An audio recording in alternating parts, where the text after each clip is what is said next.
శంకరుడి పినాకం నుంచి ఉద్భవించి తనలో మరో 4 నదులను కలుపుకొని పంచనది సంగమంగా పెన్నా నది సాక్షాత్తు శివకేశవుల పాదాలు కడుగుతున్న హరిహర తీర్థమిది.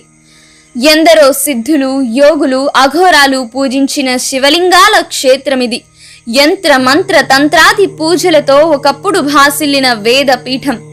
ఇక్ష్వాకుల నుంచి విజయనగర రాజుల వరకు ఎందరో చక్రవర్తులు, రాజులు సేవించుకున్న దేవదేవుని నిలయం. ఇంతటి మహిమాన్విత క్షేత్రరాజం ఎక్కడో ఉందనుకుంటే పొరపాటే. కడప జిల్లాలోనే అత్యంత ప్రాచీన ఆలయంగా శిల్పకళతో బేలూరు హలేబీడులను తలపించేలా ఉన్న మహిమాన్విత తీర్థం మన పుష్పగిరి. ఎక్కడెక్కడి వారో కదలి వచ్చి సాగిలపడి చెన్నకేశవుణ్ణి, ఇంద్రనాథేశ్వరుణ్ణి కొలిచి భూములు, గ్రామాలు దానమిచ్చి విశేష పూజలతో సేవించుకున్నారు. అలాంటి పుష్పగిరి